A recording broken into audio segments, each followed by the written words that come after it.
Oops, just an innocent mistake by the Trump administration, setting off a $9 billion battle with Harvard University.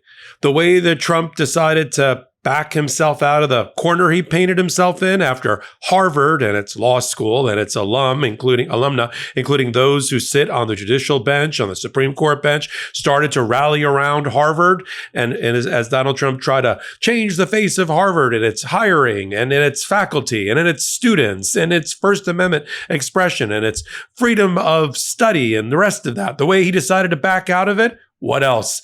Blame the lawyers. It was an unauthorized letter that you received. I know it was officially sent. I know it was on letterhead. I know it was signed by a bunch of people who are official acting for the government, but it's all a big mistake. That letter shouldn't have gone out. And it took a week for the Trump administration, after all of the bad press, to then come up with the story, the dog ate my homework. The dog crapped in the living room and it wasn't our fault. If it was really a mistake, wouldn't they have said, oops, he hit send when he shouldn't have? That was only in draft, like last Friday when it happened, not this week. I'm Michael Popok. Let's look at the long list of oops, mistakes, errors of the Trump administration. It's not even a blooper reel in the first 80 days, but let's start with Harvard. How'd we get here? By the way, you're on Legal AF, the YouTube channel. I get so excited, I forgot where I was. You like these kind of videos? You want to see more of them?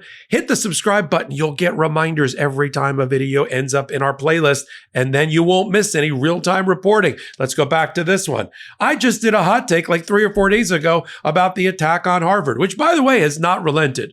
The Trump administration is still apparently going forward with the IRS looking into whether they are properly a not-for-profit or whether they properly disclosed all of their foreign donors. P.S. they have. And PSS, why don't you worry about who's the head of your Internal Revenue Service? Donald Trump has had 3 in the last 72 hours.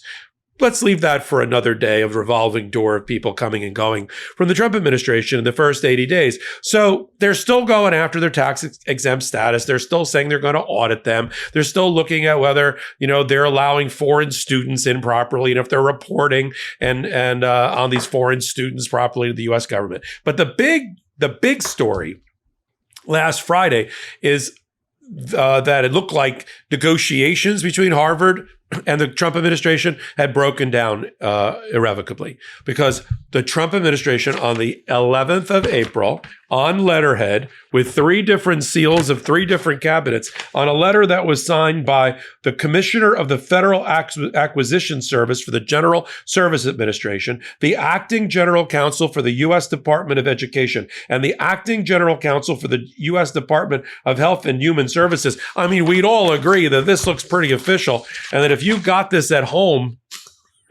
in a correspondence and like UPS made you sign for it or FedEx, you'd be like, no, this is a problem.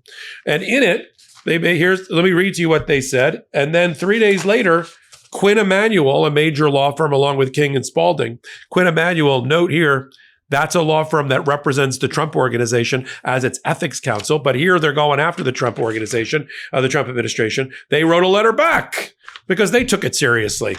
Now, before I read for you for the letter, let me set the stage. The Trump administration not only 6 days after the letter was sent, then said, wait, why was that letter sent? It was a mistake.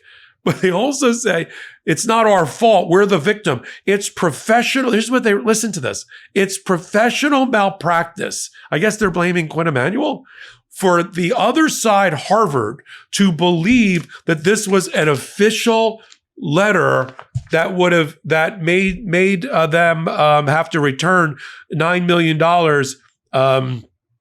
because why? It's not a letterhead properly. It's got wet signatures all the way around. This is what the excuse is. Remember, the letter was sent by all of those acting general counsel and department heads. The timing of it, that letter arrived right during, on the timeline, right during negotiations where they were trying to avert a confrontation with Donald Trump and bend over like University of Pennsylvania, Columbia, and a number of other ones that have already started to relent. turning over their DEI program, setting it out to pasture, giving over whole departments to the government's review and evaluation. I mean, who wants to go to these schools, by the way, after any of this? But here's what the malpractice comment is. This is May Mailman. I'm not making names up. May Mailman, who apparently is a White House senior policy strategist, had this to say to the New York Times. It was malpractice on the side of Harvard's lawyers. Hold that thought. Not to pick up the phone and call the members of the anti-Semitism task force who they had been talking to for weeks. Instead, Harvard went on a victimhood campaign. Harvard's on a victimhood campaign? First of all, one of the guys on here is on that anti-Semitism committee.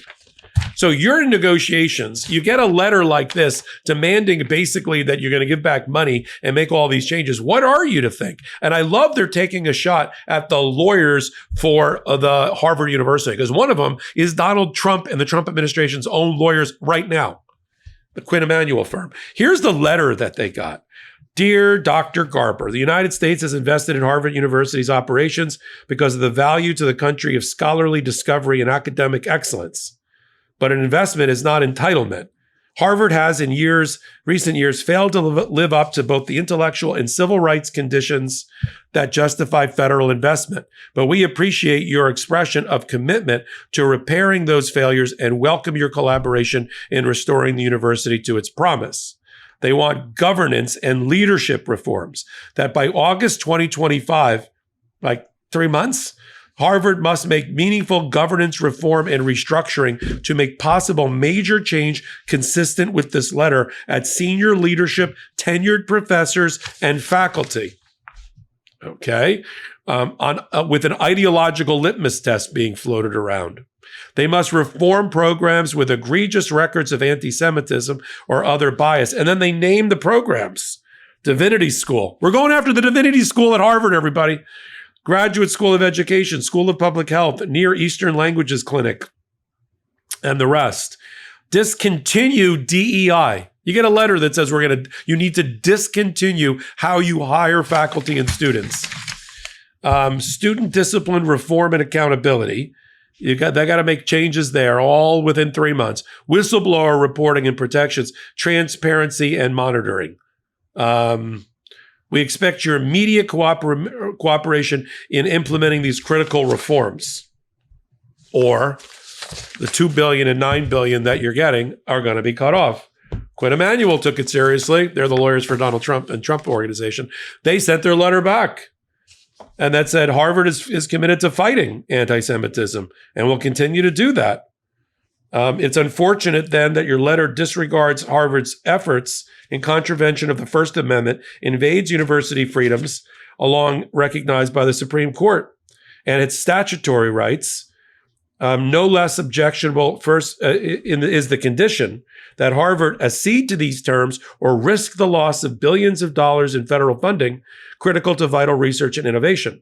These demands extend not only to Harvard, but to separately incorporated and independently operated medical and research hospitals engaging in life-saving work on behalf of their patients.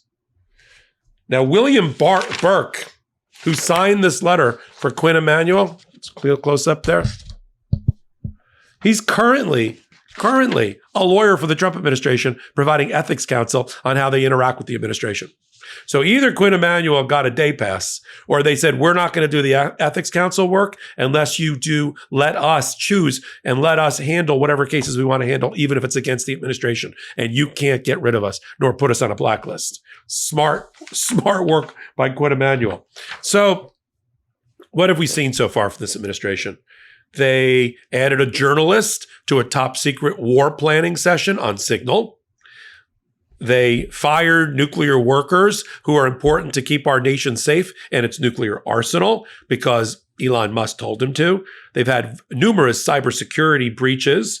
They've had 3 IRS directors in the last 3 days. They started and apparently ended a tariffs war because Donald Trump was watching cable television. And somebody screwed up. They sent Armando Abrego Garcia over a federal judge's order to go live forever in El Salvador. This is just a short list of this Trump administration's complete ineptitude and executive branch malpractice that we've seen committed over the last 80 days. And we're going to continue to follow it right here on Legal AF. We're glad you're here. We'll keep you posted about Harvard now that they said, we're not going to cut off the funding. You're not going to cut off the funding because we and the Midas Touch Network and other independent news organizations followed this story to within an inch of its life. And that's because you're here with us. Take a moment, hit the free subscribe button. I'm Michael Popok. And I got some big news for our audience. Most of you know me as the co-founder of Midas Touch's Legal AF and the Legal AF YouTube channel, or as a 35-year national trial lawyer. Now, building on what we started together on Legal AF, I've launched a new law firm, the Popok Firm, dedicated to obtaining justice through compassionate and zealous legal representation. At the Popok Firm, we are focused on obtaining justice for those who have been injured or damaged by a life-altering event by securing the highest dollar recoveries. I've been tirelessly fighting for justice for the last 35 years, so my own law firm organically building on my Legal AF work just feels right.